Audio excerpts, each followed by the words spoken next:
Kamu pernah nggak merasa sulit fokus saat membaca buku atau menonton video panjang? Rasanya baru beberapa menit tapi pikiran sudah melayang.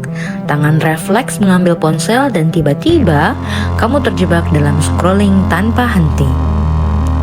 Kita semakin sulit bertahan dengan sesuatu yang membutuhkan konsentrasi tinggi.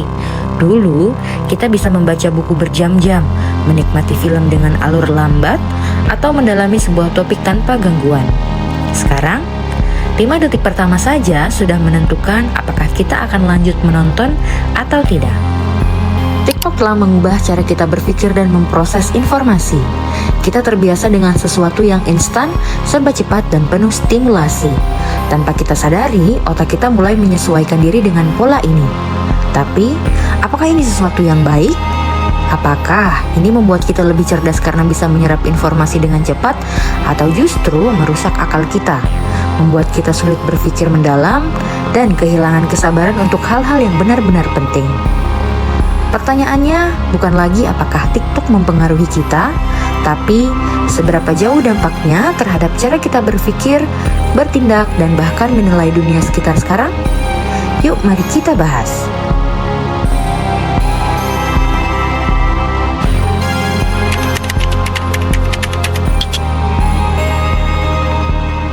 Sosial media TikTok secara tidak sadar sudah mengubah cara kita berpikir. Dulu kita bisa baca buku lama-lama, nonton film panjang, atau dengerin obrolan serius tanpa gampang terdistraksi. Tapi sekarang, fokus kita jadi jauh lebih pendek. Kita lebih suka video singkat yang langsung menarik di detik pertama. Kalau tidak seru, tinggal geser ke video lainnya. Karena kebiasaan ini, otak kita jadi terbiasa cari yang instan. Belajar, baca buku, atau ngobrol panjang jadi terasa berat. Dunia nyata pun jadi terlihat membosankan karena tidak secepat dan seseru FYP atau For Your Page TikTok yang terus berganti. Bahkan penelitian bilang rentang perhatian manusia sekarang lebih pendek dari ikan mas. Selain itu, TikTok juga mempengaruhi terhadap cara kita berpikir lewat algoritmanya.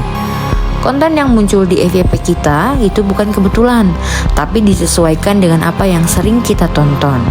Kalau kita sering melihat satu jenis video, kita bakal terus dikasih video yang serupa.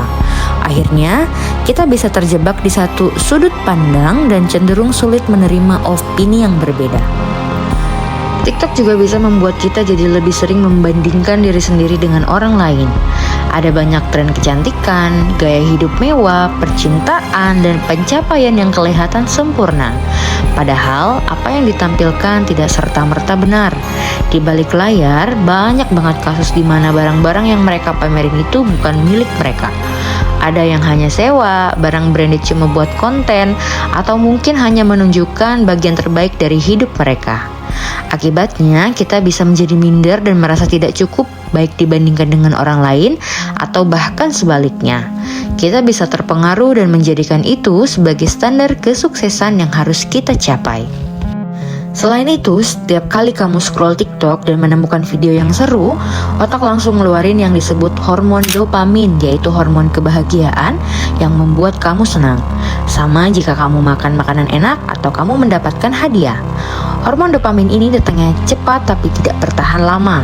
Otak jadi terbiasa sama kesenangan yang instan dan makin tidak sabaran buat hal-hal yang membutuhkan usaha lebih, seperti baca buku atau belajar. Makanya tidak heran kalau setelah terlalu lama main TikTok, banyak orang jadi gampang terdistraksi dan susah fokus.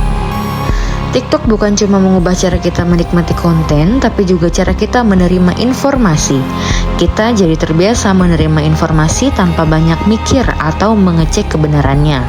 Banyak sekali informasi yang viral di TikTok padahal sumbernya tidak jelas.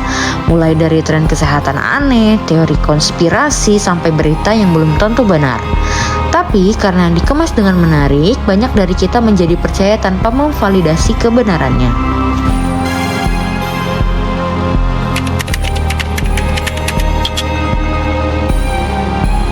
TikTok hanyalah alat dan bagaimana dampaknya tergantung pada cara kita menggunakannya. Jika digunakan dengan bijak, TikTok bisa menjadi sumber hiburan, inspirasi, bahkan edukasi. Tapi jika dibiarkan mengontrol cara kita berpikir, kita bisa kehilangan fokus, terbiasa dengan kepuasan instan dan sulit membedakan mana informasi yang benar dan menyesatkan. Jangan biarkan algoritma TikTok yang menentukan pola pikir kita. Gunakan akal sehat berpikir, kritis, dan jangan mudah terbawa tren tanpa memahami dampaknya. Pada akhirnya, kendali kita ada di tangan kita masing-masing dan kitalah yang menentukan apakah TikTok menjadi alat yang bermanfaat atau justru membuat kita kehilangan cara berpikir yang sehat.